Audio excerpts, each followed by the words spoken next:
Countdown, or how does this go again? Yeah. You can go ahead and start. Okay. All right. There's going to be some background noise, so I have to put these in so you guys don't hear everything. Can everyone hear me? Can you guys hear me? Yes. Okay. All right. I would like to call this meeting to order at 7:02 p.m. on February 23rd for the Natural Resource and Environmental February meeting. So first I'm going to read the public advisory and that the City Council chambers will not be open to the public. And next we'll go on to the notice on public participation and accessibility. Pursuant to Section 3 of Executive Order N-29-20 issued by Governor Newsom on March 17th, 2020, the special meeting of the Natural Resource and Environmental Commission for February 23rd, 2021 will be conducted remotely and held by Zoom video conference. Please be advised that pursuant to the executive order and to ensure the health and safety of the public by limiting human contact that could spread the COVID-19 virus, the council chambers will not be open for the meeting. Commissioners will be participating remotely and will not be physically present in the council chambers. To maximize public safety while still maintaining transparency and public access, members of the public can observe the meeting via Zoom in one of the three methods below. The Natural Resource and Environmental Commission Zoom meeting information webinar ID is 981-5098-7038. They can also ask, do you need me to read all this, Raina? Is this? You can just go through that part and then for additional. Okay. Okay. The Zoom link is available on the city's website. And you also may listen to the meeting by calling in 1-669-900-6833 and entering the Zoom meeting ID and passcode when prompted to do so. Also available on the city's website. Okay, I'm going to skip over that. Important note, members of the public may access the meeting to observe the meeting's proceedings. However, at this time, there is no live, real-time participation by members of the public. Public comment. If you would like to comment on an agenda item, members of the public may submit their comment in writing for consideration by emailing comments or questions to nrecpubliccomment@southpasadenaca.gov. Public comments must be received by 12 p.m. February 23rd, 2021 to ensure adequate time to compile and post. Public comment portion of the email is limited to 250 words. Please make sure to indicate your name, what agenda item you are submitting public comment on, or if it is a general public comment, and or 3, clearly state if you wish your comment to be read during the meeting. Now I'll read the South Pasadena Natural Resources and Environmental Statement of Civility. As your appointed governing board, we will treat each other, members of the public, and the city employees with patience, civility, and courtesy as a model of the same behavior we wish to reflect in South Pasadena for the conduct of all city business and community participation. The decisions made tonight will be for the benefit of the South Pasadena community and not for personal gain. Okay, now I'd like to call this meeting to order. I guess I already did that, but now we'll do roll call. Perfect. Thank you, Commissioner Jones. Okay, Commissioner Rona Bortz. Here. Commissioner Michelle Hammond. Here. Commissioner Casey Law. Here. Commissioner William Kelly. Oh, he's here. Commissioner Michael Siegel. Here. Vice Chair Madeline DeGiorgi. Here. And Chair Amy Jones. Here. Council Liaison Mayor Pro Tem Michael Cacchiotti. Here. Acting Deputy Public Works Director Antana Tesfaye. He's here. Acting Deputy Public Works Director Garrett Crawford. Present. Myself, Raina Salazar Martin, Public Works Management Assistant. And we also have present our own Arpi Kasparian, who is back and will be attending the meeting as a staff present, not actually on the agenda, but she will be in the meeting to answer any questions. And that is all for roll call.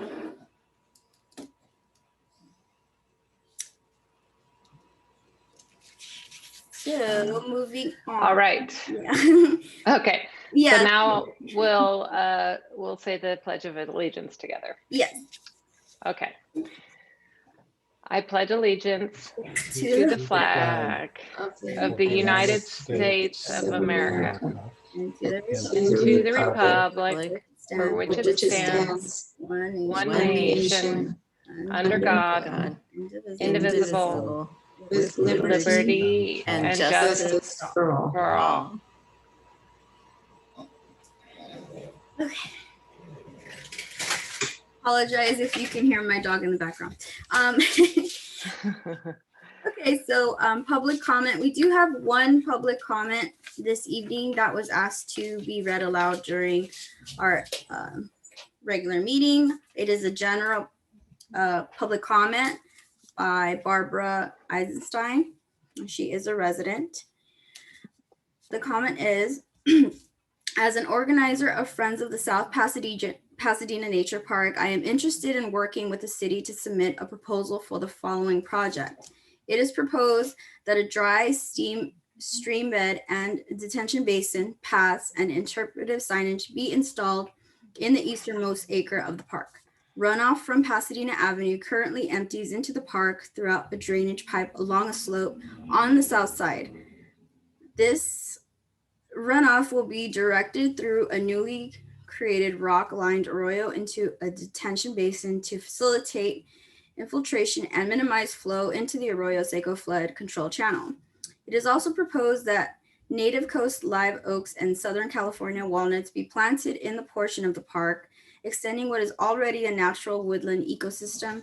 The enhancements will supplement South Pasadena's urban forest, reduce runoff into the flood control channel, improve habitat, and provide recreational space that is cool and enjoyable in the increasingly hot urban environment. Interpretive signage and continued volunteer programs will educate the public on water conservation, the importance of habitat, and sustainable landscaping practices. In addition, the newly established woodland area will require minimal maintenance and no supplemental water as the tree canopy fills in.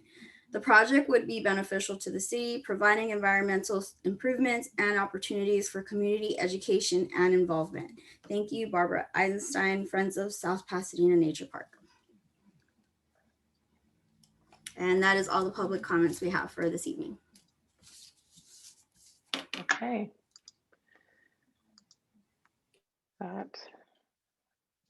Okay, now moving on. That was, well, as we all know, the nature park is a very valuable asset to our city. So maybe in our commissioner comments, we can express our thoughts on that.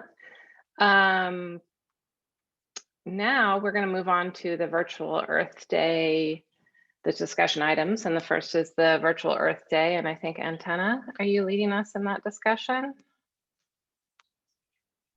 I believe so. Okay. So we have a list of items that we wanted to implement on the Virtual Earth Day. I think every commissioner received one. So we wanted to discuss which one we could implement as the time is nearing, April is around the corner. So I'll open it up for discussion in regards to what's feasible for staff to implement and which ones the commissioners pick to bring along. And Antenna, do you have a copy of that to screen share? Because yes. I think there were Right. some updates made to it, and I'm not sure if we got a revised copy sent out. Raina, I'll give that. Yes, we do. Okay. Share the screen. Okay. Sorry.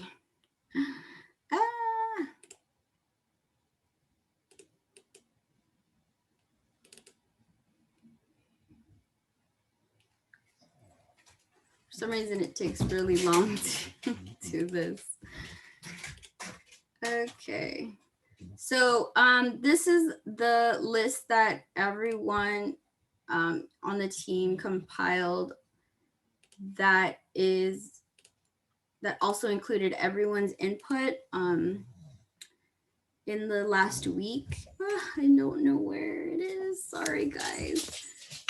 I'm sorry. For some reason, I can't find it. And Tana, do you have a copy of that so you can start reading the? Sure, Raina. Thank you. That is so weird. I can't find it. Huh.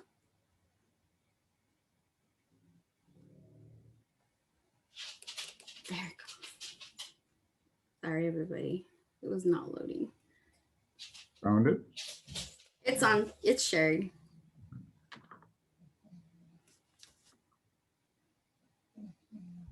So these are some of the items, if you could scroll down for us as well, that we put together. And I think below is some also added by some of the commissioners. I don't know what. That's meant to be like that. So we can start from the top and then.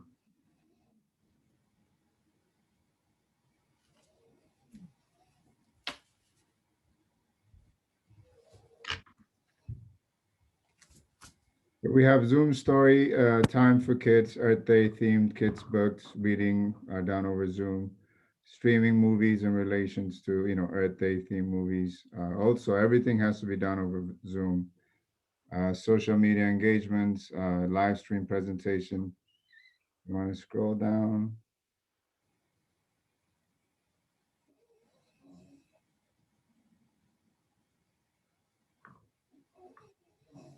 More? Yes, Parking Day. The self-guided tree tour, I know that's had some interest and some traction for it.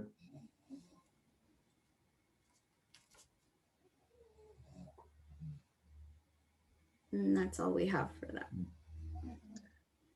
So Chair, So we can- antenna, oh, go ahead. I was just wondering if there was anything in particular that the staff felt would be a good fit for the city and also doable in the time frame we have. I think we'll have to, let's see what would be picked. And for us, RP, want to chime in on this? I know it's your first day back, but you've had most of the, where is she?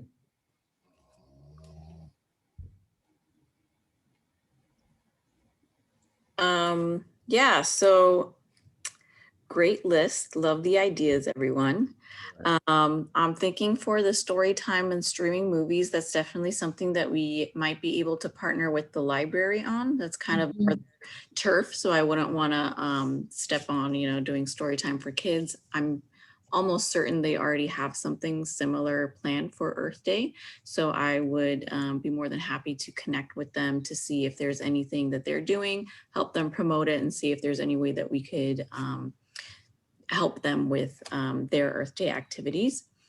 I think social media engagement would be really awesome.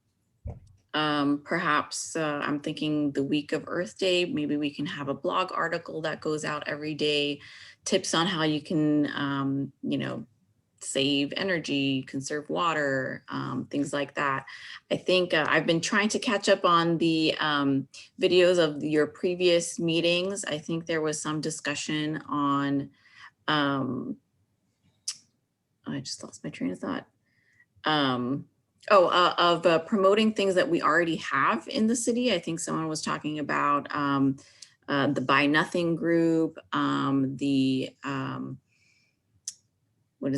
Fix It workshops that we have, things like that. So I think those would be great topics to write about and have social media posts on. I'll have to do a little bit more exploring on what we can do, like any contests or, have people do like a hashtag, Sustainable South Pass, and have some people post things and maybe we could repost it. So that's something that we could look into. as far as, I think the garden tours would be really great, but however, that is definitely something that we would have to partner with South Pasadena Beautiful on. We probably don't have enough time and resources on our end to put something like that together. I know they're probably working on something similar, so I'll be more than happy to Okay. connect with them. Rona's been in communication with them, so she should chime in. Awesome, Rona. Yep, I think that's the plan where they're doing like a, you know, what people DIY sustainable garden stuff. Great. We have some focusing on, you know, some people who've done their own landscaping and changing, you know, into more water tolerant, sustainable stuff. We've got a teenager who did vermicomposting, and I think we're still kind of looking around for a few other things, but I think that's the plan. Online and yeah, I think that's it. I think they were, you know, we're gonna wait hopefully till next year to do like a gray water thing.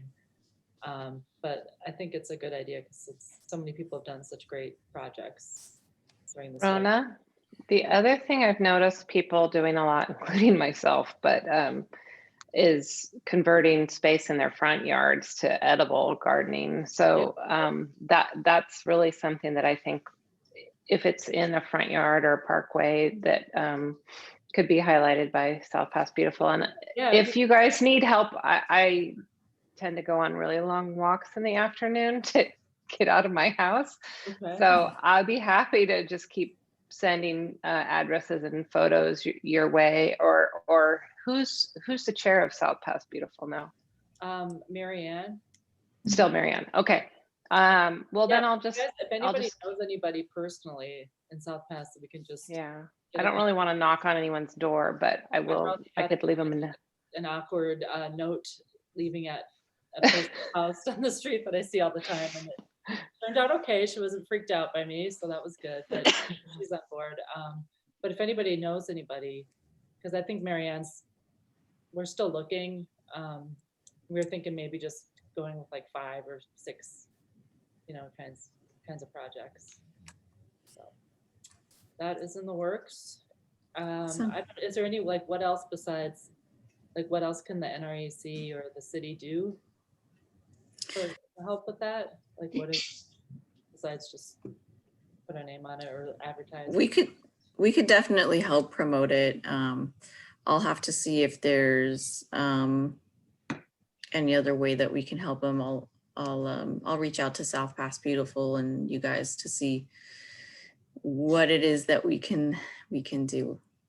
I think their thing right now is that, you know, I mean, the video kind of technology world is not really their forte, and I think they're trying to find somebody, like, you know, because it's a great idea to have a virtual tour, but if you don't know how to make one happen, I think that's right now, like, Marianne's trying to find somebody to put this thing together. Okay. So I don't know if any help in that arena that you guys could use. Possibly if you want, if you do get in contact with her before I do, have her shoot me an email. Okay. And we'll see what we can set up. Okay. Cool. I just wanted to echo what RP was saying about partnering with the library. I think it was either not last year, it might have been the year before. It was either last year or the year before, for Arbor Day. We partnered with the library and did a walking tree tour of the library trees, library park, the trees there. They have like a little guide already printed up that maybe they can put on their website or something for people to, you know, download to their phone, and they can go around and look at the trees around and identify the trees around Library Park is an option as well if we wanted to talk to Maida Wong about that. I think that's a great idea. I love the self-guided tree tour too. I think that, you know, if we did that, the online thing, a library thing, you know what I mean? Like, that seems like a lot. doesn't it? And if for the tree tour, at least for city Mhm. maintained trees, I can look through our inventory and kind of put, like over this size or that size, and we can generate some stuff with our current inventory as well, that we could possibly put together. Maybe I don't know if by April, but maybe for Arbor Day. RP, when do you know when that is? When we do Arbor Day? It's like a week after Earth Day. Yeah. Oh, Yeah, it's pretty close. okay. I looked at that after we talked, Garrett, and I was like, well, that doesn't give us much extra time. I do like the idea of maybe just starting to build one, and maybe the first iteration just has kind of the easy, the no-brainers, and then we can kind of add ones that are of significance as we discover them, because I'm sure the city's inventory doesn't have everything on it. And there's some private front yard trees that people can see from the street that are definitely of significance, like the sycamore on Marengo has been in the LA Times a couple times. There's this massive purple beech tree that's on the corner of Oak and Milan. It's kind of an interesting specimen. And then Garrett and I were talking about just putting some weird ones on there, like there's a jacaranda that has an oak growing out of it, and so it's basically two trees in one. And things like that, just little oddities, just to make it more fun and interesting, and kind of show people that the natural world isn't always what you think it is. Anyways, sorry. But I do think that the tree tour is something we could start now and refine it as the years go on.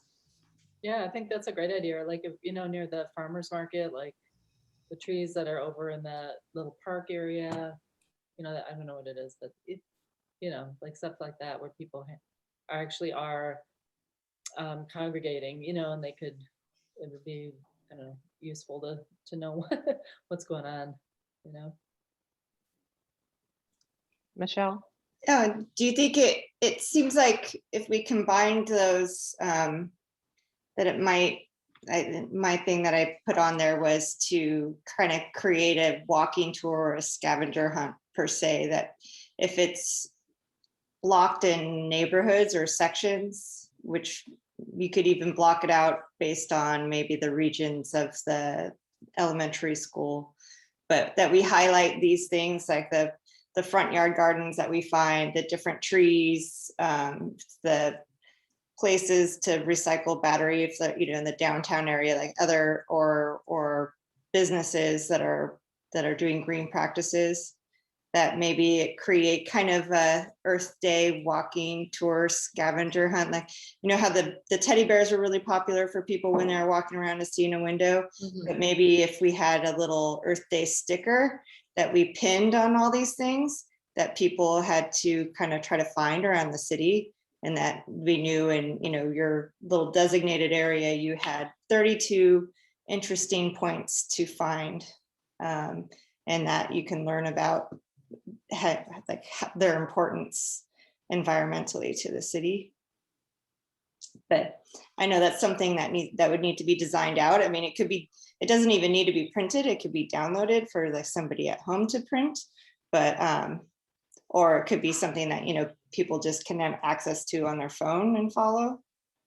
But I like the idea of trying to get people outside a little bit and walking around more to see kind of what's accessible without using a car.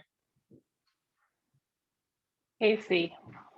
Yeah, I really like that idea. And I reached out to Active SGV. It's a group that's interested in, cycling and pedestrian friendly development. And that was a suggestion they kind of made also, is that could imagine making, compiling this list maybe that Commissioner Hammond mentioned, and then seeing if we can actually integrate that with like the bike routes and see if there's a line we can draw, that the route actually connects our environmentally sensitive or environmentally interesting areas and locations along routes that highlight the environmentally sensitive way of traveling, which is our pedestrian friendly routes, or cycling friendly routes. That'd be really cool to make those all happen together. I think it might require a little a little visualization of all the things we're interested in and seeing if it actually makes sense as a walking route. But then, yeah, having the hashtag, having the city, retweet these things or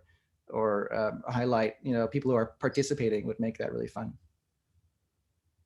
Yeah, it's been successful. I've seen another, like an art exhibit do it across the whole city, where they had different pockets that you kind of had to find that the artists were putting out their work and on their property. But that, obviously was more of a driving tour. But for this, I think if we, like Casey said, kind of can show the connection where you have your walking radius where you could pick really close, or you can then connect it by bike, or, I think that's a great idea. So I guess one question I had about the logistics was, does that require, last time we talked about this, there was the concern that the city might endorse something that would, imply that someone in the city said it was safe to go on a bike on the bike route. And so one suggestion from the person I chatted to about this at Active SGV was, have someone like Transition South Pass or other groups, maybe just do the sign, you post a sign or you do things like that to help, serve as a middleman for the endorsement. But is that really required? Do people feel in the city that that's necessary for something as light as a recommended, kind of tour of the city? I think if we're just highlighting what bike paths are within the city, I don't think they would need to worry about anything like that. If we're just saying get out of the car and you could walk or ride a bike, I think and we're pointing out so many other different things too, like gardens and trees, and that it's not just let's all get on the bike together. What do you guys think? Is this worth just having a brief consult with our city attorney just to make sure? I don't know. I'm not a lawyer, but I do love the idea of the route just being kind of promoted as a non-auto tour. Pick your own mode of transportation, but whether it's on foot or bike or whatever, but and we're not saying if it is whatever the tour ends up being, whatever it includes, it's not like we're saying you have to go this direction and go this, like it would just be icons on a map so people could really navigate it in whatever way they wanted to. So I think that's less,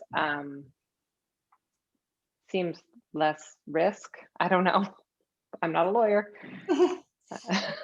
I think so too. If it's just a hunt, if it's not like a direct follow this path, then we're not leading them into any precarious situations, but it's still a good educational guide of showing them where there are complete street improvements within the city. I think that's a great thing to include in it, to show that where there are bike lanes, where there's signaling, or just, any of the, where there's new bike parking that maybe people don't know about. I think that's a great thing to add to, if we make something like this. And I might add, you could also highlight the anticipated complete streets and, let people know there's something really cool about to happen on Fremont and, and Huntington, right? Which is, I believe that's been funded, as what I read in the news. So that might even ease the process of soliciting ideas and feedback from the community if they see that it's really fun to have active use of the street in that way. It might mean that you might not have people upset about taking parking away if it happens to remove a parking spot. I have a question about the to asking about the scavenger hunt idea, which sounds really great, and using active SGV routes or whatever to promote better transportation, or transportation that's not harmful. How would we be able to come up with that list, since we probably don't really have enough time just during this meeting? how do you guys have any ideas how we might be able to communicate and compile a list? I mean, should we use, you know, one of our third-party groups to do this through, or should we, you know, just write to each other back and forth, you know, through NRAC, you know, obviously to Raina, not not to each other. How do you guys feel about that? Maybe we can have like a shortened list, like something that only 5 items or something per area, you know, since we don't have so much time to come up with we can build on a list for future or something, but how do you guys feel about that? You mean what What bike? Michelle was suggesting about the scavenger hunt. Oh, With the okay. different, you know, going around, like maybe there's someone who has, you know, a really cool edible garden in their front yard, or someone who has a really cool tree, you know, in their front yard, just like, you know, an environmental, or you were talking about what parts are going to be complete street parts of the city, you know, like maybe just, I don't know, a few major highlights that we have that, or maybe a couple of a few hidden ones that people don't really know about as well, might be kind of cool. Well, You know, something simple so- for everyone to maybe, like you were saying, get out of their cars, but, you know, get around. So I sorry, I'm gonna rein us in a little bit. I think we have a lot of ideas floating out here, and so the city has a certain amount of resources available, and we obviously have a lot of ideas. I guess we just need to hear from Antenna or RP right now and see sort of what their appetite is for doing. Like, you know, we have to think about, how do we present this to the public? Is it just going to be online, or is it going to be something, you know, through Instagram or social media, or is it going to be a downloadable, printable thing? So we need to think about, what is it going to look like, and then also, you know, how much data and who puts it together, and how much data we actually want to put on there, because we have a lot of, you know, transportation routes, the whatchamacallit, hunt, the trees, the gardens, you know, maybe we just need to consolidate to 2 or 3 ideas at the most, and see where we are. So I'd like to hear from Antenna or RP on that. Given the time constraint, I think, to me, I would recommend promoting Earth Day as much, because we're only 30 days away or so. So, and then bring all these ideas that we can bring forward for the next Earth Day with the maps, then vetting everything out to make sure that we're in compliance, and it's something that, you know, people will really levitate towards. So I would say promoting it, you know, partnering with the South Pasadena Beautiful, and promote something that's already there. In the interest of time, it will be a good idea. And then bring in all these other ideas that we have, the collaboration with Active SDV, all these bike plans, so we can create a map of where people can go at any time, just as you were to implement that Earth Day event. So you're thinking of doing something that we would be able to only do something like this for next year? If I could say something, I'd appreciate it. I think this is a great idea, and it's something that would be good to have available to people on an ongoing basis. There are lots of self-guided tours that people can take of historical sites, art that's public, all sorts of things, you know, in cities all over the world. To me, this seems ambitious to do and to put together in the type of comprehensive way, you know, that's really usable to people, and to promote it before Earth Day. But I think it's a worthy project that should be developed in a way. It doesn't really matter when it's rolled out, because once you have it, it's kind of there in perpetuity, although someone might, change their garden or something. But, that's sort of my view of it. Thank you. Yeah. What if we turned it into something that was not done at all, but launched and asked for the public to help create it? Like if there was a way either from Instagram, like it's a hashtag that, that it's something that we're announcing as part of Earth Day, that the city is going to create this, master map of things that are environmental, and we need the community's help. So, take a picture if you see something on a walk that you think is, put the hashtag for it, make up some hashtag, and then they post it on Instagram. And then, either someone from the city, or, it could even be, we could try to get volunteers from Transition or South Pass Beautiful to try to track it and then help to create this thing that's then released at a later date. I think that's a great idea, personally.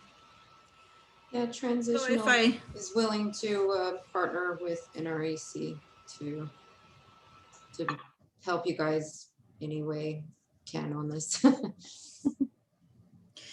So if I may just throw in a few words. So yeah, I definitely agree with Commissioner Kelly in that this seems like a really great kind of ongoing thing that we can have for the city. And it would be so nice to have, like a map, a self-guided tour of the city and all the awesome green things we've got. But it's going to be a lot of work. And I don't think that it would be ready in time for Earth Day this year. Or else not a good version of it. And I would hate to put something out that was done very, half-assed and not very well put together. What I would recommend, and what I think that we can do with the limited time and resources that we have, is I think that what we should do is promote the things that the city already has and already is doing. We have a lot of people out there who don't know that much about our rebate program, the Fix-It Clinic, the the gentlemen who are working on the composting pickup thing. And, we already have so many things going on in the city that are related to sustainability. I think we should focus on promoting those and having kind of maybe a social media campaign that asks people to actively apply these resources and, show examples of people doing so, highlighting businesses that are already doing these things. I think that's more something that we can focus on and highlight this year. And then possibly next year, we can think about doing something really cool where we can have a self-guided tour. Hopefully by next year, maybe we could have a guided tour. But if we want to do something good, and if we also want to make sure that we get to all of the other things that NRAC has on its plate, then I'm thinking for Earth Day this year, let's just promote the great stuff we have now. And then next year we can have a more elaborate thing like a tour or a scavenger hunt. RP, does the city, I apologize for not knowing this, do we have an Instagram page that's dedicated to natural resources and environmental stuff? We do not. Okay. No, so right now there is a city, we have a city blog, we've got a city newsletter, and we also have a sustainability, South Pass sustainability newsletter, which we had just started right before I left. The first issue went out. So that's one thing that we do have. As far as social media with Instagram and Facebook, I'll have to reconnect with the people who are in charge of that. I'm not sure where that's at right now. I don't know if it's being actively used, but who knows, maybe this could be a great opportunity to get that up and running as well. Yeah, because I feel like in terms of promoting things, obviously there's the 2 local newspapers and we have the city website, but there's so many people that are entrenched at home on their cell phones. Yeah. And like, Yeah. that's their only outlet for what's going on. So I think if we can get it in a more relevant platform, then I think that would be super helpful. And I love the Sure. idea that both Commissioner Kelly and Commissioner Hammond said about. And do we have a like a alternative routes map, updated safe cycling routes map for the city?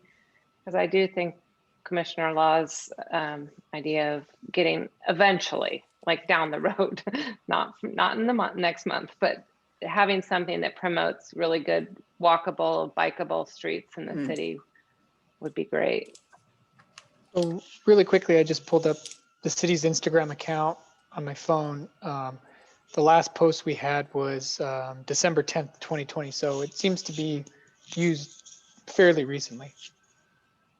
Yeah, right, that's true. I'm not sure that, yes, okay. I'll look into it.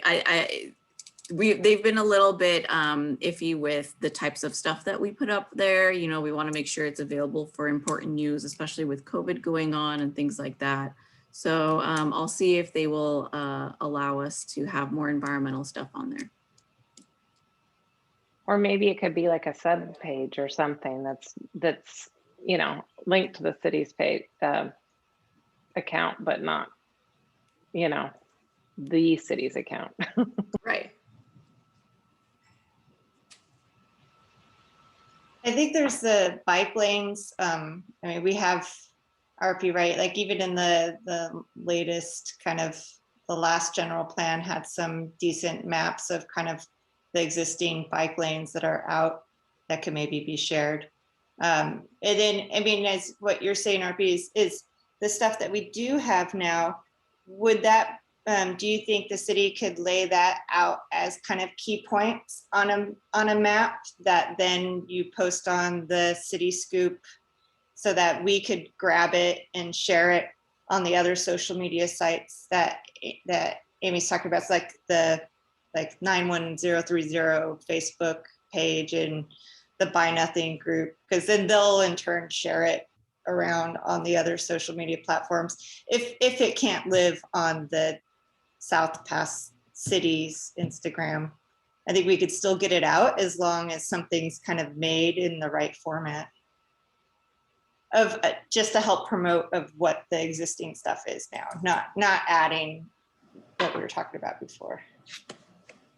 Yeah, absolutely. Any type of announcement or blog post or anything like that, we'll definitely pass that out to all of our community members.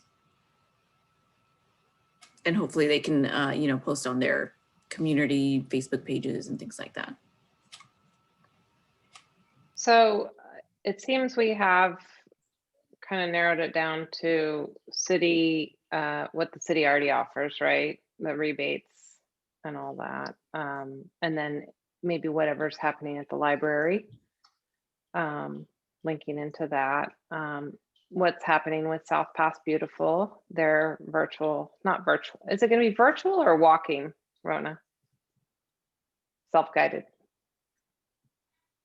Do you know? It's going to be virtual.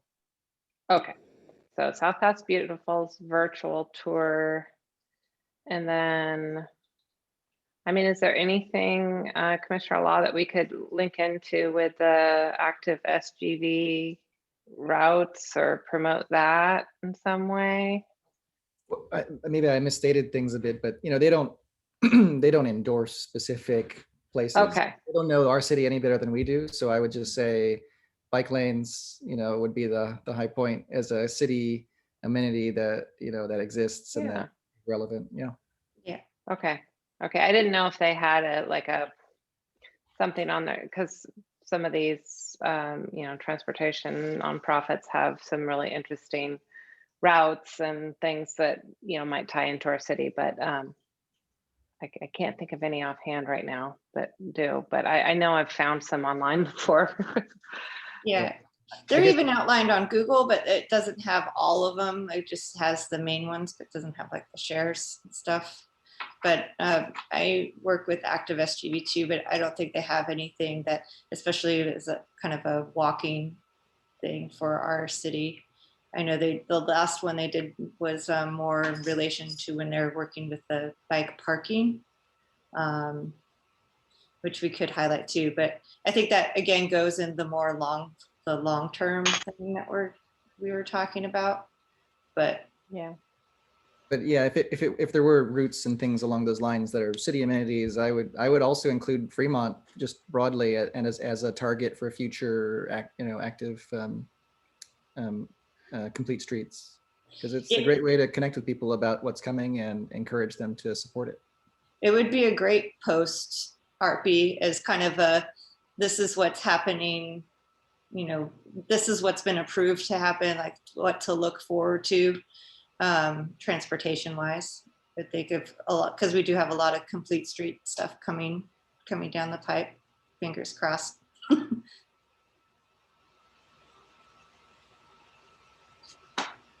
Okay, does anybody have anything else they want to add? Does this give you guys antenna RP enough direction? And what do you need from us? Yes, no, we'll look into these items and then come back to you. So if we'll be in contact. RP and I have get together, promote the current city offers, library in South Pasadena, beautiful. Is there anything else, commissioners, that you would like to add? Or, I mean, is there, what if we created a resource guide of some sort as commissioners, we each contributed like 5 or 6 things that we like to do, and just created this little, even just like a document that could be shared. I don't know, would that be something? Because I feel like we're kind of not getting to the goal of promoting all the independent things that are going on in the city. Okay, I have a suggestion then. How about any commissioner out there, if there's anything that you see out in the city that you would like to promote, go ahead and email that over to me. And if there's anyone out there in the community who's listening to this meeting and you've got something out there that you would like to see promoted or highlighted during Earth Day, then email that either to myself or environmentalprograms@southpasadenaca.gov. And what I'll do is I'll see if I can compile up some kind of a list.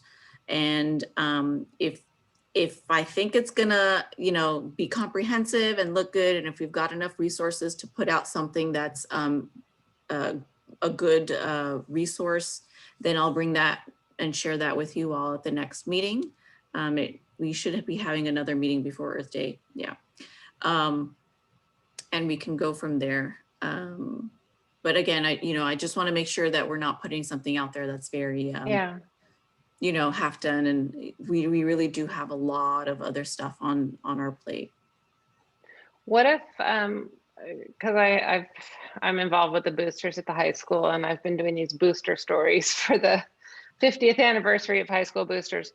What if we did something where it's more of a NREC thing, where we just highlight our 5 favorite things that South Pasadena offers that are environmental, and it's more of an article and less of a, directly being promoted by the city. I mean, commissioners, what do you guys think of that idea? Like, what are you inspired by in the city that you're going to celebrate this Earth Day? Well, I think that's a worthy idea. I'm willing to contribute some, Great idea. I blurbs. love that. We'll just email our ideas to you, RP, right? Yeah, I'll compile it all together. I'll do it like an article format, right?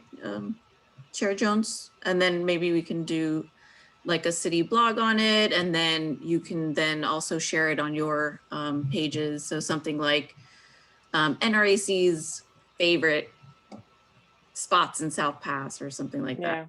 Yeah. One of the Well, things I think is worth promoting that I think some people know about, but not everyone, is the use of electric lawn and gardening equipment to maintain our parks. And the fact Yeah. that the school district now may be inching toward that, starting with, some pieces of equipment. And, that this idea is a good one because it's quieter, it's better for the air, and better for the paint on houses, things like that. So there are a lot of things, I think, aside from some of the things we've discussed tonight that would be good to highlight, like use of alternative fuel vehicles or electric vehicles by the city, the rebuilding of the water system largely, and the fact that it's meeting health standards, and that the San Gabriel Basin is leveled off, and so, there are a lot of good news stories out there, I think.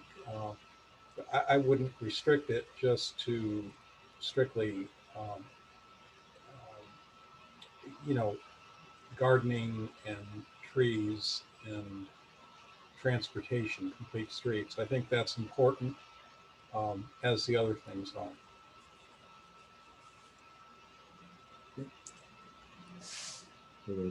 agreed. I agree too. It's nice to focus kind of on, what's coming, what's ahead, what more could be done rather than just, what we already have, perhaps. Is that kind of what you meant, Bill? Yeah. I think that some of these things could be, enhanced and spread, the Definitely. no emissions vehicles. Also, I think an important thing is that, we have about 98% of the people and businesses that have maintained 100% renewable power, through the Clean Power Alliance. And that's unusual if you look at the statistics of the cities that are members. There are only a few out there that have done that. What if we make it kind of a past, present, and future? So what are you excited about? Each commissioner can do a sentence or two about, what in the past that has happened in the city or that you've been involved with NRAC that is exciting. What are you currently working on that's exciting? And then what are you looking forward to in the future? So it's kind of like, looking back and looking forward, which we all need to do right now is look forward. I like that idea. Something along. Oh, sorry. Just saying that I think it's a great idea. I mean, we can also ask what the Youth Commission was doing for their Earth Day. Maybe they have a couple of things that they could put out, through their own commission as well, if we want to get like youth involved in some kind of way. Like, I'm not trying to like add more more stuff to the staff, but I talk to the head of the youth commission often. So I mean, there's another part of the community that we could partner with as well, if we wanted to, just to get something out there. If you guys wanted to have some youth input of what they think about how our city's changing or something, throw an idea or two from the youth portion of our community. If you want, I can tell them to email a little snippet or something to include in the whatever you were going to make, the blog entry post or whatever it was. Do we still have a designated youth commissioner on our? We do. We actually had two, and their term isn't up. But it was, we had a young gentleman and a young lady, and yeah, no, I don't know. they haven't been to any of our virtual meetings, so. But we could but we can pose the ask them. same questions to them that, Mhm. yeah, that we're Yeah, going to be or- answering. I think it or would just they- make it interesting.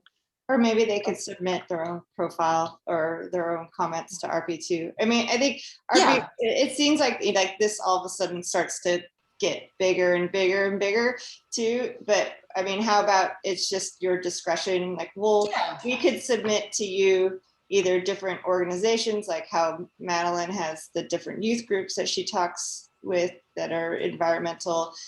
We could even talk about transition or the repair, or different.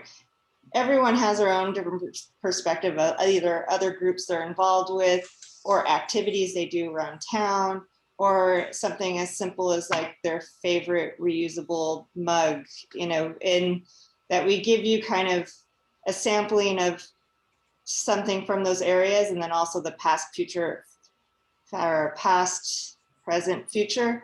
And then you can pick and choose from that for each of us, so that there's not a lot of repetition as well, because I think I think a lot of our kind of what we're excited about for the future is probably going to be aligned in some of the similar things. So I mean, I know that that's a lot. We'll try to keep it brief, but I think that way you can just take from the big amount of material and dwindle it down to something that's interesting enough to, pay 2 minutes of attention to on social media. Yeah, I agree. We have 7 commissioners, so if everyone sends 1 or 2, max like 3 things, we're gonna have a really big list that, no one's gonna want to read through. So let's keep it light and fun. And I really like the idea of the past and the present, but I think that maybe it might be a little too much. So if there is something that you are looking forward to in the future, make that be your little thing, rather than every single person doing something past, present, and whatever. So I would say, please send me 1 or 2 highlights, South Pasadena sustainability highlights that you would like to share with your community. And I'll put together a list of what everybody says. Just, make it, make it like a quote, like I'll quote you, put it in that list, and then we can have like an article like meet our South Pasadena Natural Resources Commission and their favorite things about our community. And then we'll have your guys's, quote on what it is that you like about the city. Does that sound good? I think it sounds excellent. I know we're going around a lot on this, but maybe just to refine it, make it really Sure. easy for you, RP. Maybe every commissioner gets 1 paragraph, and the question is, what inspires you about our city, right? So so Bill can write about, the water reclamation, and I can write about the complete streets, and someone can write about, the composting service, and someone else can. So but I know there's a list of like at least 7 things we can do. It's 7 paragraphs. It's packaged up. You make a map. You put it out there. It's clickable. It's succinct, and it's not too much work for you. I love it. If that works for you guys, let's see if we can get that going. Sounds good. Okay, well, I think RP, since you're the one compiling it, why don't you just send out a brief email of what you think the parameters should be? Sleep on it tonight, because we've all thrown out a lot of stuff. And if you want it in like 2 complete sentences, Okay. or 3 complete sentences, or a list, or whatever format makes it easiest for you, because I know you're juggling a lot right now. So You got it. Thank you. or a paragraph, whatever's the best approach, because it needs to be just easy to compile and send over to either the South Pasadena or South Pass Review. Okay, so are we ready to move on? Oh, So one last question. In order to partner with the library, on this? Do we have to make a vote on it or? So just let me throw this out there. I'm not sure that NREC would exactly be partnering with the library, but mainly you would help spread the word of the library's programs. Does that Okay, make sense? sounds good. And that Thanks for the clarification. yeah. Yes, thanks. Okay, so we're going to move on to our action items now, and I think Garrett's going to take it away with the recommendation of the tree ordinance. Yeah, so good evening, everyone. Just to give a little history for some of the newer commissioners, I think back in August, I think we started this conversation with the NREC in that form. And I know a couple years prior to that, we had made a lot of changes to the city's municipal code. And then this was kind of some further refinement and a couple of updates. So the last time you all saw it, we wanted to, if you'd stay right there with the bullets, Rena. There we go, cool, right there. We wanted to update the definition for protective shrubs, make that a little clearer.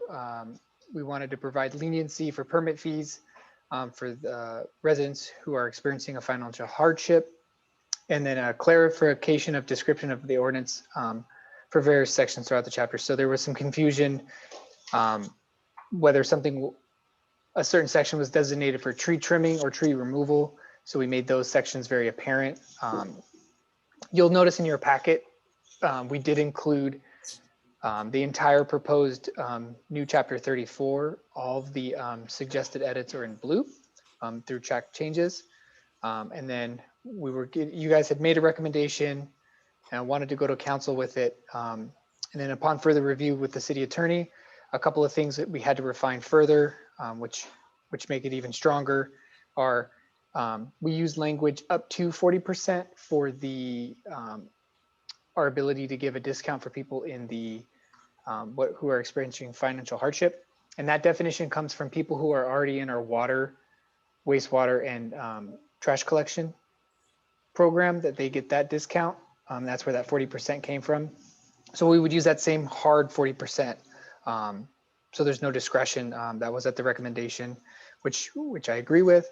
And then the other one is we had to remove stiffer penalties for violations by developers. So in my conversations, we can't necessarily treat one group different than another group just based on a definition. So in order to be as fair and as transparent as possible, we'll treat everyone the same. And then what we can do that's already in the code, that's actually a very good smart penalty, is if we do find someone that's intentionally violating, we can work to get them not to be able to get the ability to develop in the city for 5 years. And for developers, that's a very stiff penalty that they would not be able to do anything with us for those 5 years. So it's very limiting.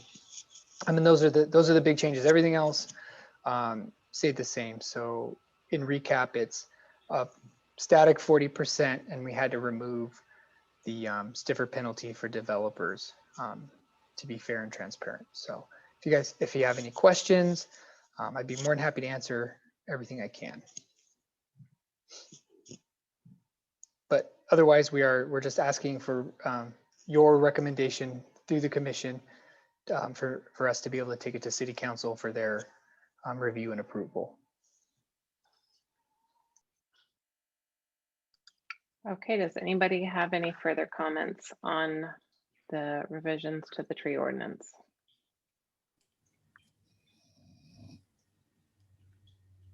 Does anybody want to make a motion to approve it, to bring it forward to council?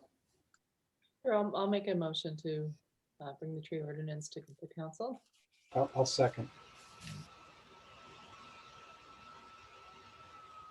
Okay, great. We're going to do a quick roll call for the motion.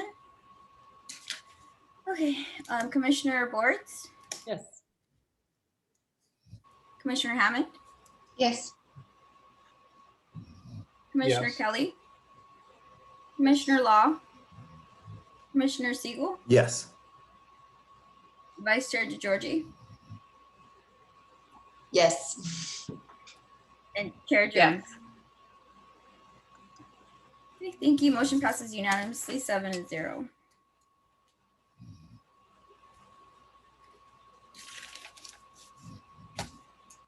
We can move forward with the next action item. Amy, you're muted. Oh, Amy, you're muted. Sorry.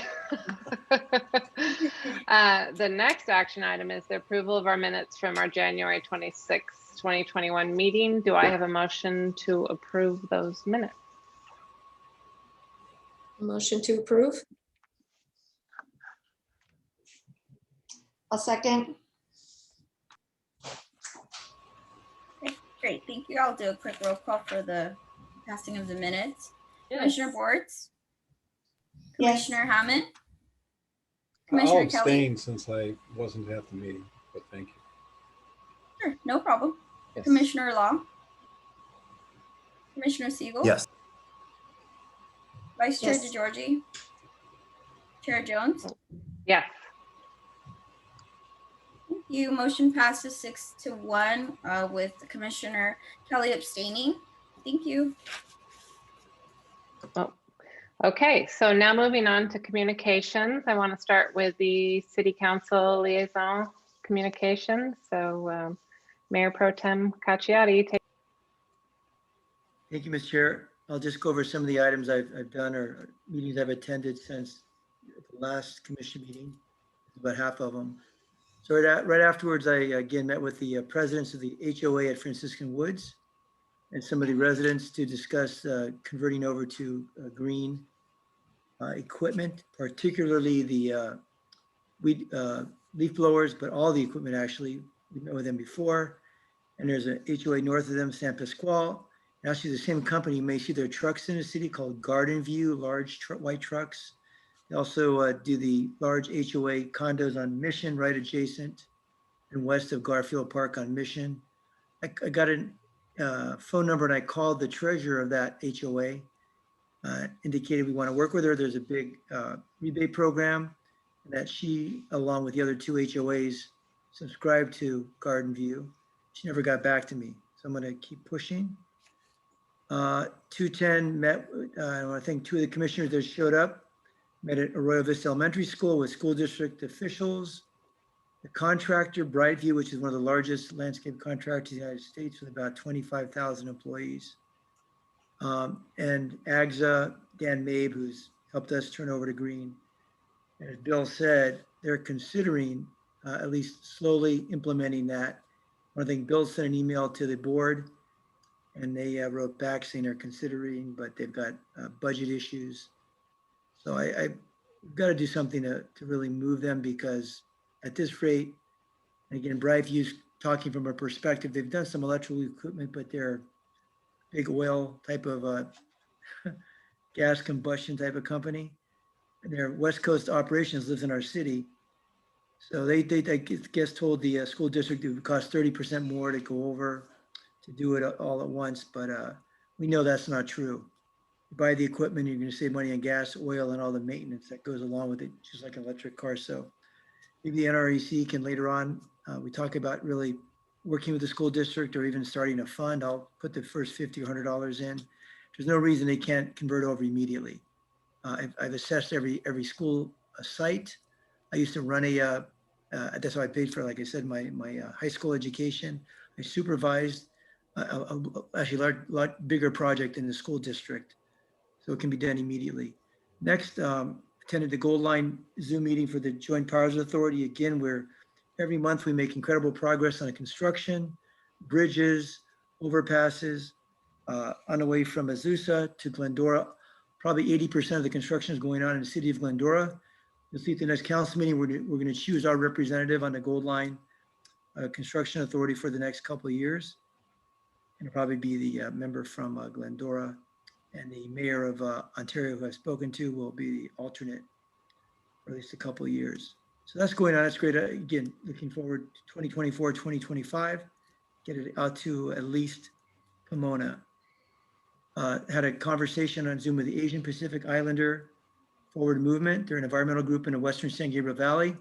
They care about air quality, water quality issues, open space. So we're trying to work with them with other cities to improve air quality and make them convert over to cleaner equipment.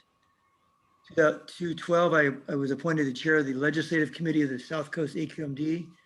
So I oversaw the meetings with the consultants from Washington and Sacramento and looked at two federal bills, one involving community air monitoring in neighborhoods, and another one involving environmental justice mapping and data collection, which will be funded by $40 million at the federal level. So we're looking at supporting those bills. And unfortunately, the one about air monitoring, it needs money because local air monitoring equipment is not very reliable. Unfortunately, we're having an issue now in Orange County at Irvine. We've got our air monitors, and Bill knows this better than me. We've taken air monitoring samples. Communities hired some people, and there's a controversy on whose are correct. So we're telling the federal government, the legislators, when you do this, you've got to have proper equipment. We've got the only air quality sensor performance evaluation center in the U.S. at the AQMD in Diamond Bar. Was in a meeting hosted by the San Gabriel Valley Economic Partnership, and the presenters were AQMD. It's one of our larger rules this year about, I might have mentioned before, about putting a rule on indirect sources, which are the warehouses and about 3,000 warehouses in our district that are in excess of 100,000 square feet. And I listened in, and several of the cities I represent, which I've got to listen to, like Irwindale, Industry, El Monte, South El Monte, have a lot of warehouses.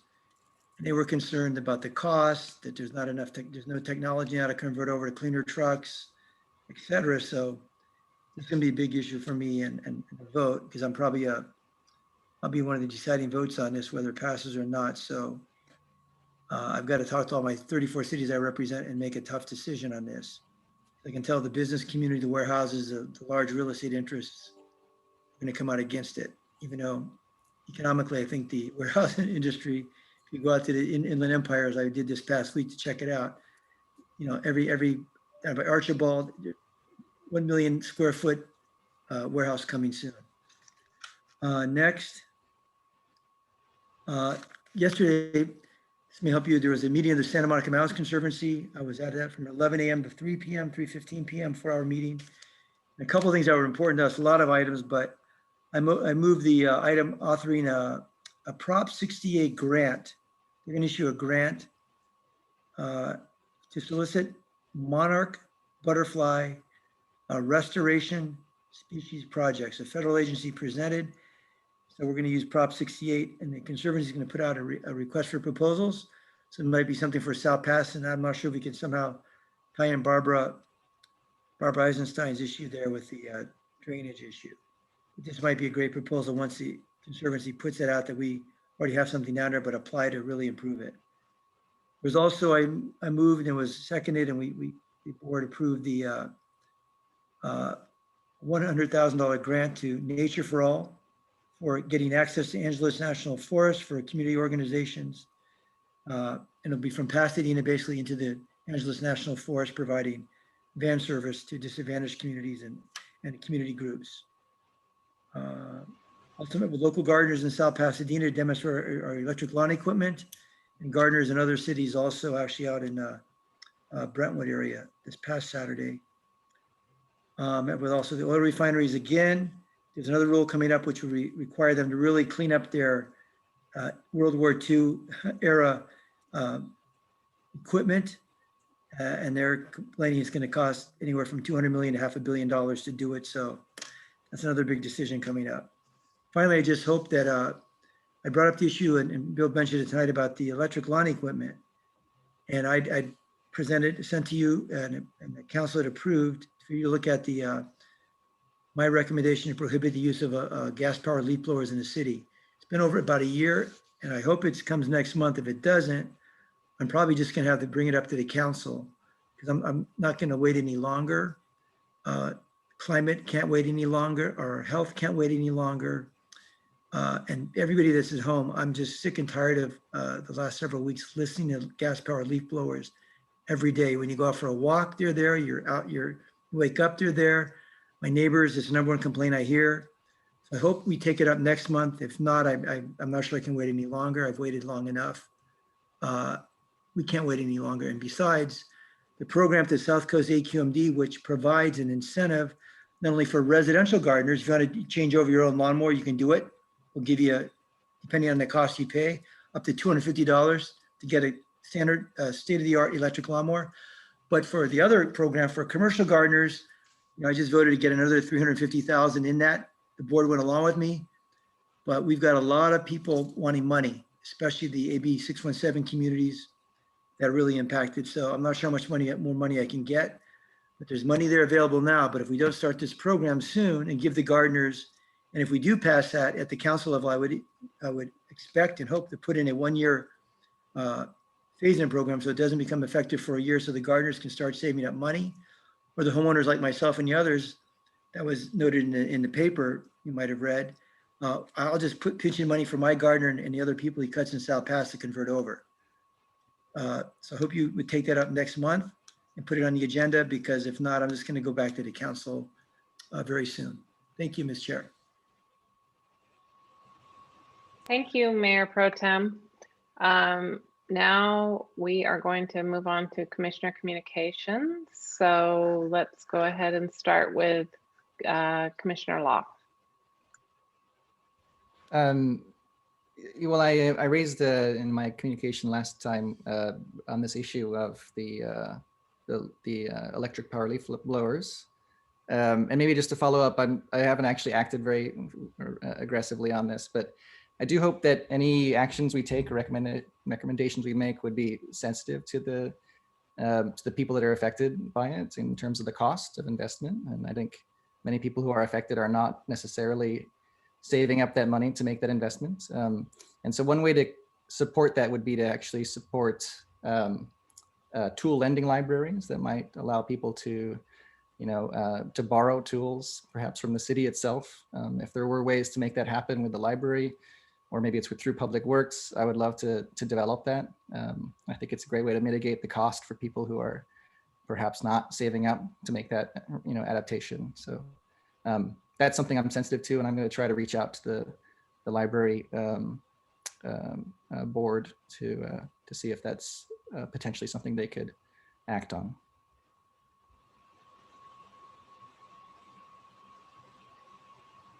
Okay, thank you, Commissioner Law. Let's move on to Commissioner Hammond.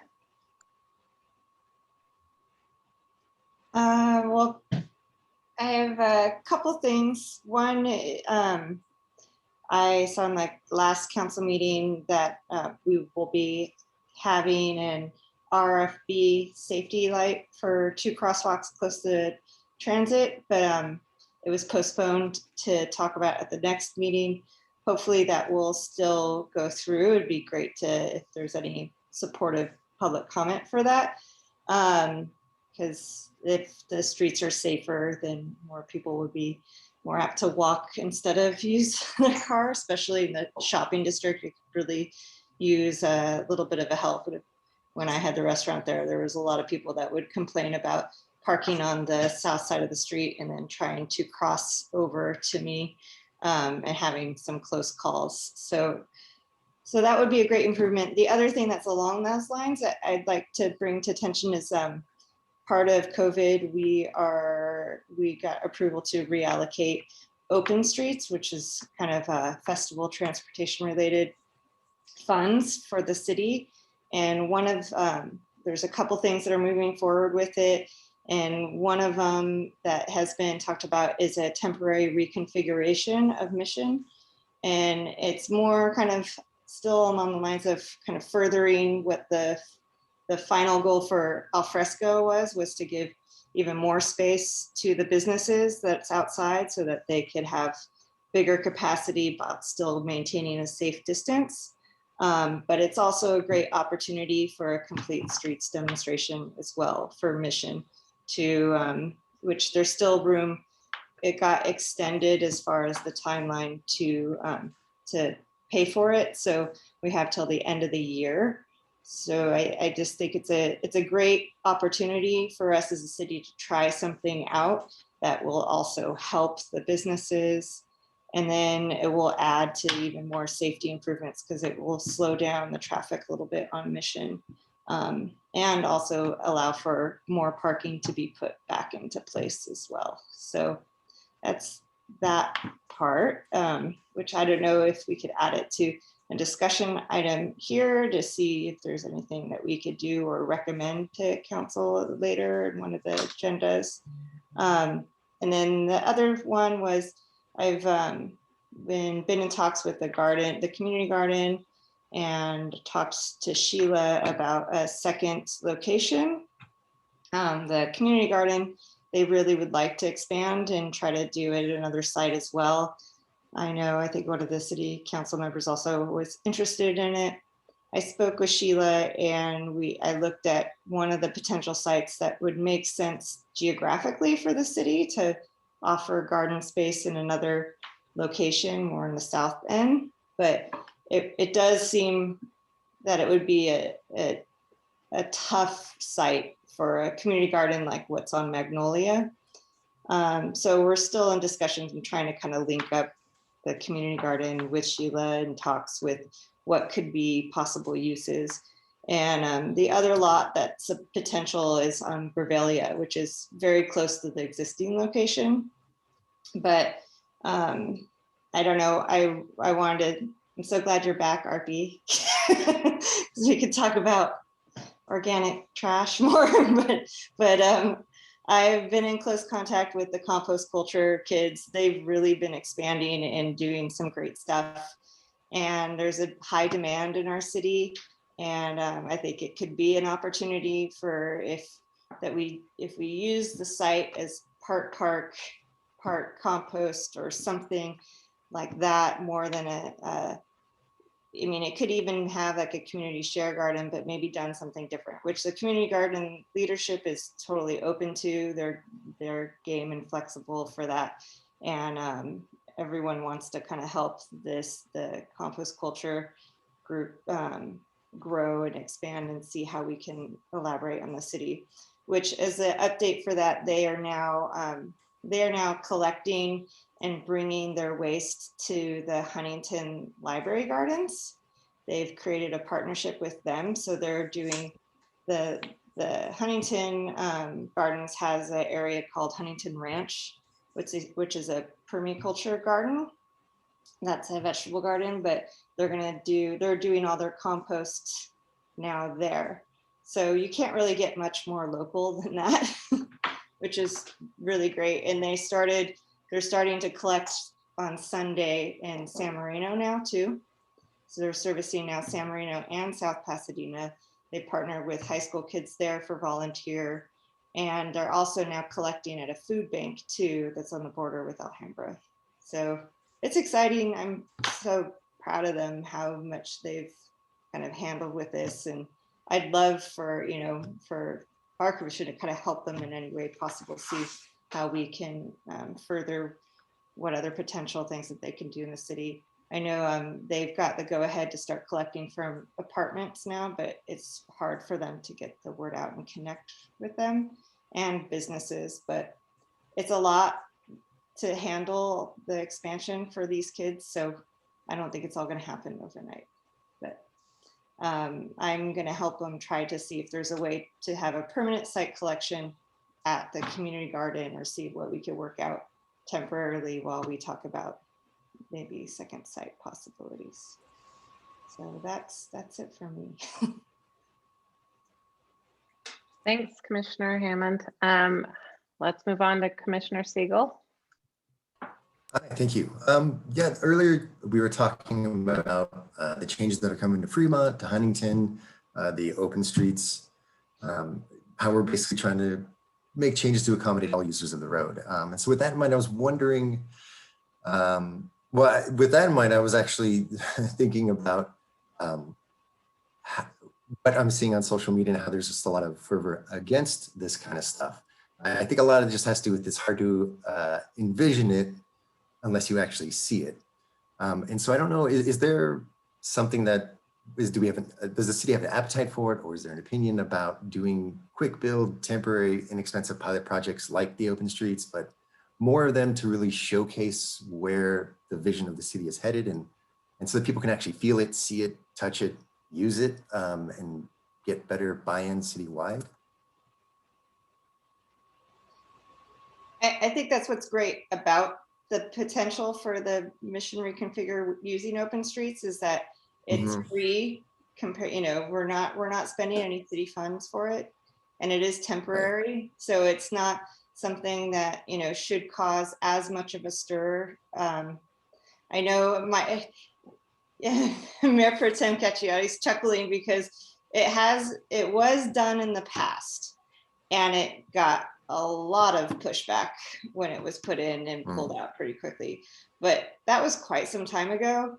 And the resident, there's definitely still a small group of kind of naysayers per se, but there is a larger, greater community that is very positive to these things. They're just not as vocal.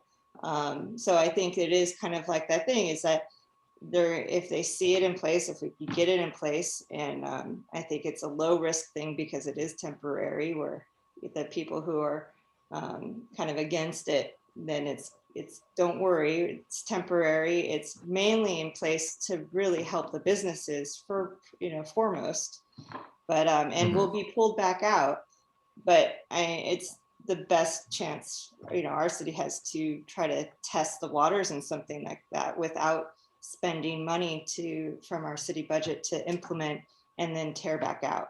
So, right. But it does need, that's why I'm bringing it up in the discussion, and some of us are, is it needs more public support for it. So that can be out there to know that it really is wanted. I know the businesses want it, but.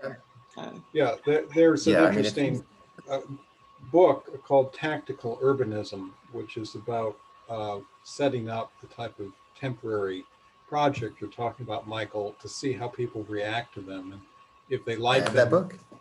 What? You read it, yeah. So if they like them, they keep them there, and make them permanent. Yeah, and it just seems like obviously a great way to go to build some momentum and build community support for it. So with the open streets, if there's anything in the future that I can get involved in, I'd love to. It's definitely something that is of great interest to me. Thank you. Great. Thanks, Commissioner Siegel. Commissioner Bortz? Yeah, I was hoping to talk a little bit about our the community comment about the nature park from Barbara. I think that her proposal sounds great, and it's a really sweet little park. I had talked to her kind of back before everything about maybe trying to rename or put like an acknowledgement plaque or something for the indigenous people that lived here before. So I think anything that we could do to help support that little park would be great, but I don't know how I'm not really sure if the city, like ARPI, is the city involved in any of that? Like, can we put in a, I don't know, can we put in an endorsement for something like that, or how does that work? No idea. Is it part of I will that? look into it. I'm not sure. This is the first time I'm having any type of request of that nature. Yeah. So I'll be happy to look into that to see if there's any way we can have some kind of a plaque or something. Yeah, or whatever they recommended it, or is any, yeah, I don't know. I would imagine that the Cultural Heritage Commission might have a better handle on things like that, because it sounds a little bit more in their purview. But I can see if I can connect to someone from their commission, and I'll get back to you guys. Can I ask what the question was? I was just saying that, the community comment about the nature park from Barbara. I was just saying that I think it's a really, I mean, it seems like the updates and the things that she was mentioning just seems really worthwhile. It's a great little park, and if there's any support that we can show them. And then my question was, does the city, can we do that? Like, what is the city's involvement with that park? Is that's one of our parks, right? Or not? So back in 1998, when I discovered the city was trying to build, and we organized about 3 of us, and we got about 20 people to stop the city from developing down there. Nice. And we fought for several years, and I sent a drafted letter to Condon State Senator Schiff that we needed some money to fix it up with a dumping ground for the horses, the stables there. We fixed it up, and then we had an opening ceremony. Schiff got us $250,000 through the Santa Monica Mouse Conservancy. We got it. We met for about 3 years. The community did back in the early 2000s till about 2003 or 4, about 3 years. Evelyn Zenheimer, who's now a council member, was very active then too. Len Daigle, Yvonne Pine, and myself kind of spearheaded everything. And then literally we marched on City Hall to stop it. And after we got the money, they wanted to put some more school down there. We met and determined what do we want to put down there. And that was and the Conservancy, if you notice, you go by it, it talks about, you know, the history of it. A group of people, that was a lot of us, fought to preserve it from a different city council that had a development in mind. And so the Conservancy's funded it. This type of a project that we could do, if the city, I'm not sure, this is what maybe RP and Tana can look into, if it's the type of project or Public Works or Garrett may be able to help, whether or not we have the resources to do something like that. Or, as I mentioned in my comments, is if we apply for a grant. I know Bill's wife is very active in the monarch butterfly down there in the nature park. It was actually the Royal Wildlife and Woodland Park that Evelyn named. But we can maybe apply for grants like that through the Conservancy or other ones. We applied for a couple of grants for the bike trail we put in. We worked on that for 12 years, and we got 2 grants, one for $400,000 from the Conservancy, $125,000 from the AQMD, county another $150,000. So there's ways we can apply for grants, or the city, if we have the resources from Public Works to do something like that, is possible. So that's maybe things to look into. Thanks, Ms. Chair. Great, thank you. Yeah, I think that would be a great thing to look into, getting them some money. And that's it. Those are my comments. Thanks, Commissioner Boards. Okay, Commissioner Kelly, Oh, take it away. well, thank you. I have several items I wanted to mention tonight, but I'll be brief. First of all, on the monarch butterfly, if you're interested in planting California native milkweed to provide food for the larvae, the caterpillars, you can come to the farmers market on Thursday evening, and Friends of the South Pasadena Nature Park will be giving away free seeds with instructions on how to plant them in your yard at home. Last Thursday, I think about 1,000 seeds were given out, and there's enough to do this for 3 more weeks. Second, electric lawn and garden equipment. I was aghast to learn that this equipment in the South Coast Air Basin now produces more volatile organic compound emissions per day than passenger autos on our roads. That's an astounding statistic. I think this commission should be active in supporting a switch to electric lawn and garden equipment throughout the city at the earliest time possible. Leaf blowers are an excellent place to start because they are the most polluting device that's used because of the length that they're used and because of the nature of their engines. Third, we have a climate action plan now, which I think is very exciting. And some of you might have heard on NPR today that the gas utility industry is fighting the move to electrify buildings and organizing and trying to get state legislatures to pass bills that preempt cities from adopting standards to restrict gas use in buildings. We have numerous buildings that have been approved in South Pasadena recently that will be going up. We're going to have more on the way here. And I think this is a good time for the city to act to restrict gas hookups for new construction in South Pasadena. I would support an exemption for restaurants and perhaps cooking, but I think this is a good time to move on it because we have more development coming. Finally, or two more things on the nature park. There is concern that West Coast Arborists has stopped providing mulch here in the city to residents down along the arroyo there and also to the nature park. Apparently they're grinding it at a central location now rather than on site. And mulch is very important, to the nature park to keep the invasive grasses down. So I hope that there could be some provision to continue to supply that mulch from West Coast Arborists. It is our trees that they're cutting and grinding. And finally, along the lines of complete streets, I wanted to float an idea for Mission Street, the area with the restaurants, and that would be to put up shades over Mission Street that could be retractable. And this is done in several Spanish cities, in Madrid and in Seville. We visited before the pandemic, and it was brutally hot, about 110 degrees. But there were these shades that were over some of the shopping and commercial areas that shielded people from the sun and actually made it pleasant. And it's simply like sailcloth on cables that's retractable.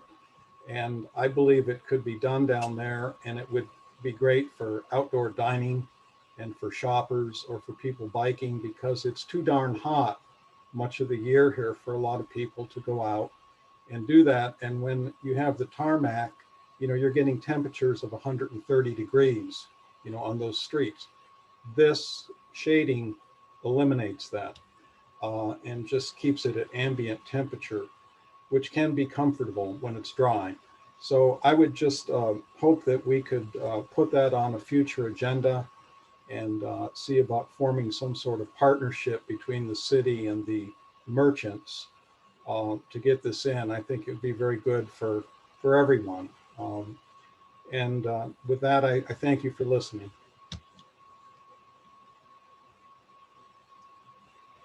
Thank you, Commissioner Kelly. Okay, Vice Chair DeGiorgi, you're up.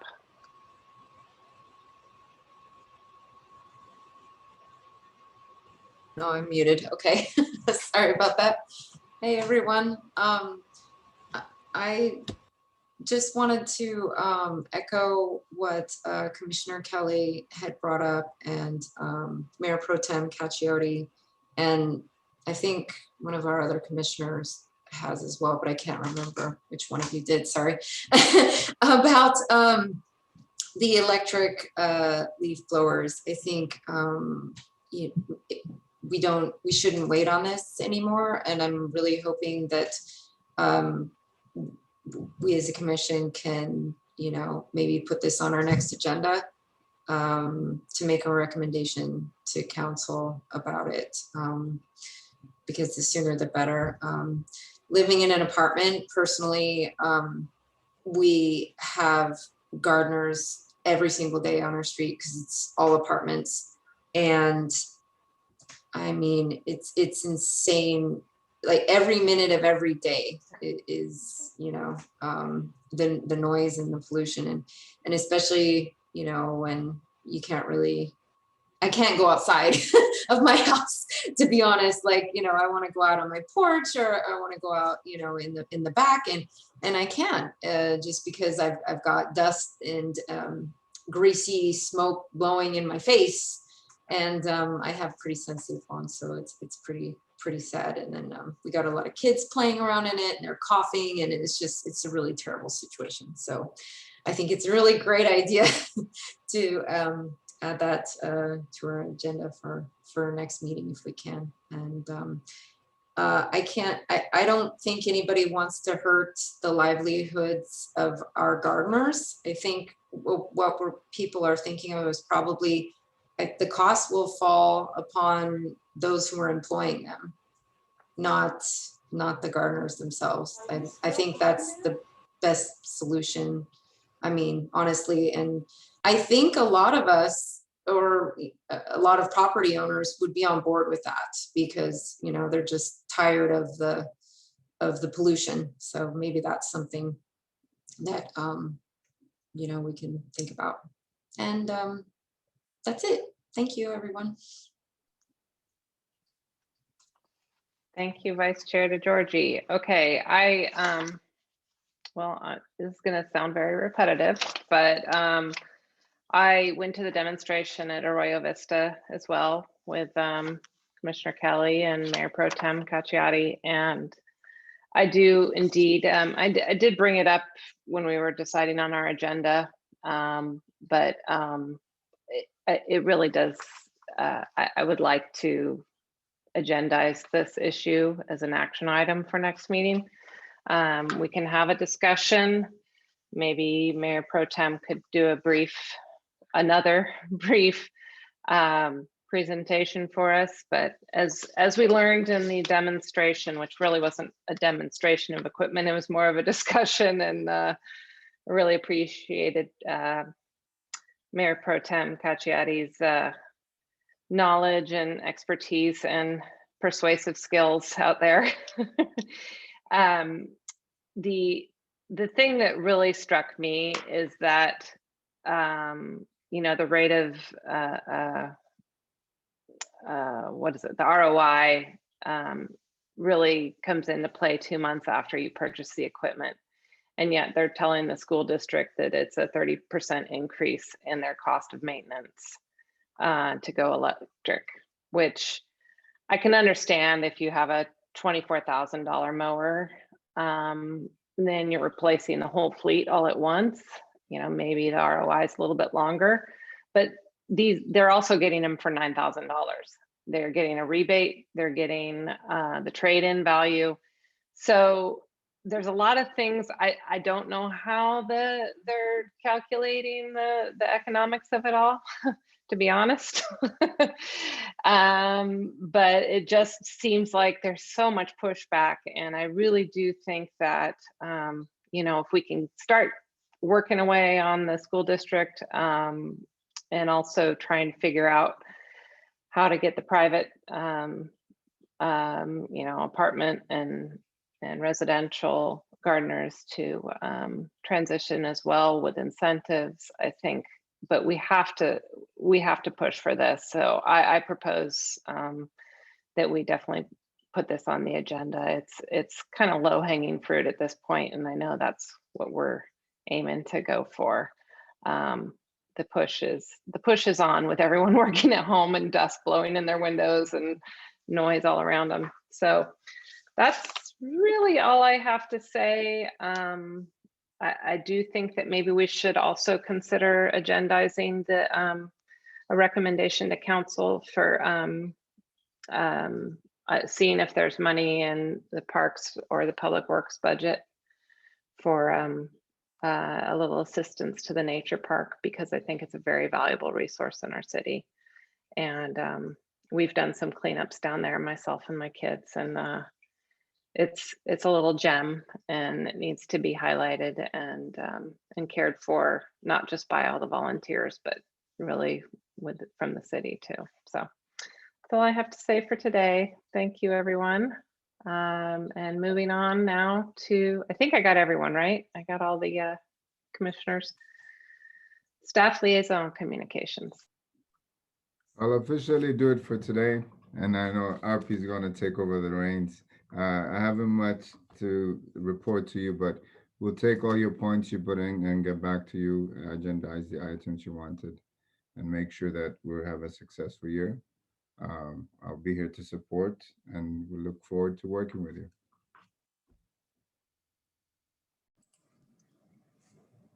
RP, were you gonna communicate anything? Or are you done?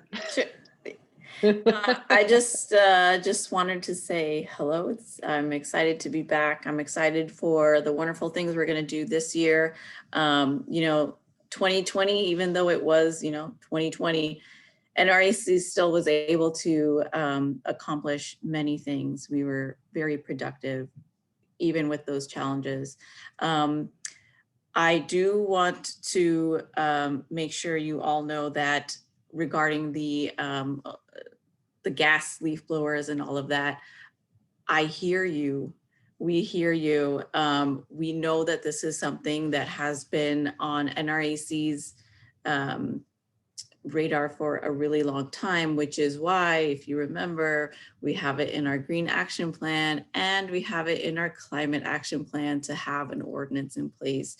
So yes, it's been around for a long time, and yes, we've been talking about it for a while, but it's just one of many, many, many things that NREC wants to accomplish. And so we're really looking at what needs to be prioritized. We can definitely shoot to get to it this year. However, there are many other things, including most importantly, the organics ordinance that has to be completed this year. It's law that it has to. So those are the kinds of things that we may have to prioritize over this. However, I do want you guys to know that I hear you. I know that this is a very big concern of all of not only the commission, but of our community and our residents. And we are definitely working on it. So hang tight. Thank you for your patience, but I promise we will address that when the time comes for that. Mr. Chair, I want to make a comment that this is a priority for the city council. So this will be a priority for the NREC if they don't. Again, like I said, and I want to thank you for bringing it up. It'll go before the council, but this is a priority. It's in the climate action plan because several people on the council really pushed it. So please, this should go on the next agenda. You make that decision, the commissioners do, but this is something that's a high priority in the council, and the council directs what's a priority. Thank you.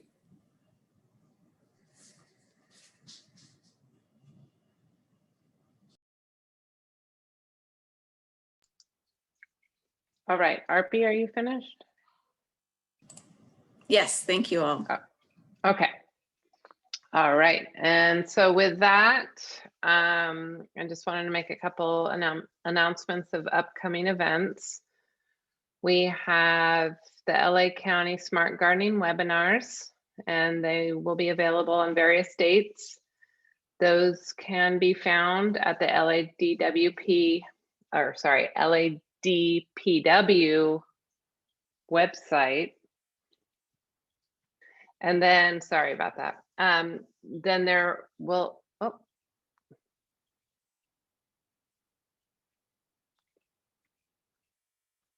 there it is. Thank you, Raina.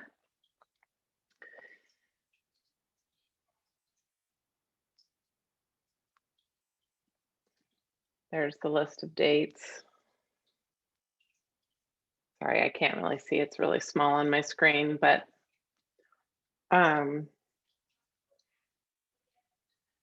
then the second one is the Metropolitan Water District turf removal and California native landscape webinars. And those can be found at the greengardensgroup.com website under the turf transformation tab.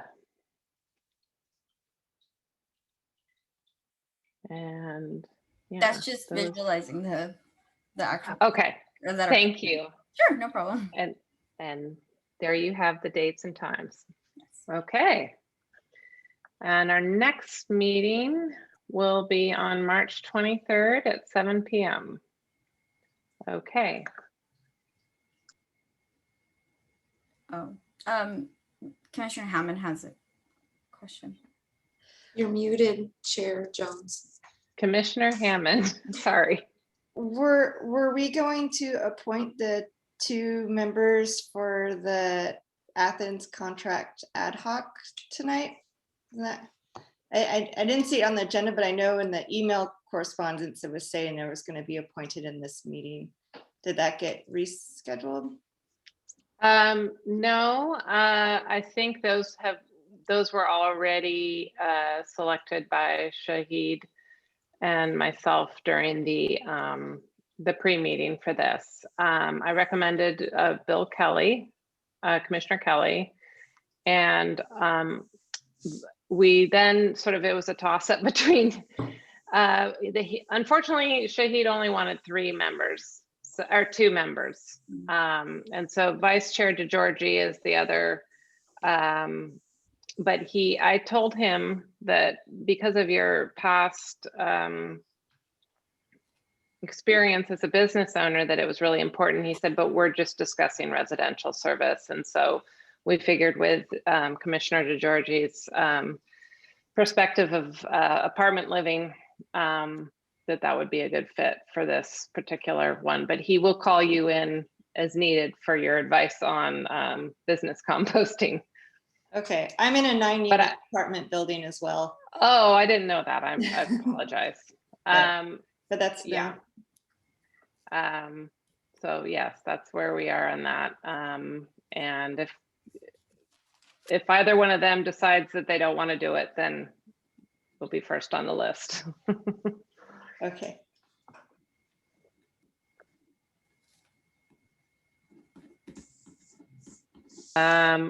Well, I believe that we are finished with our meeting, correct? That's correct. So you can go ahead and adjourn when you would like. Okay, so I'd like to adjourn this meeting. We don't have to do a roll call for that, do we? No. No, we're okay. Let the record reflect it's 8:53 and the meeting is over. Great. Thank you, everybody. Okay, goodbye, everybody. Have a good night. Good night. Good night.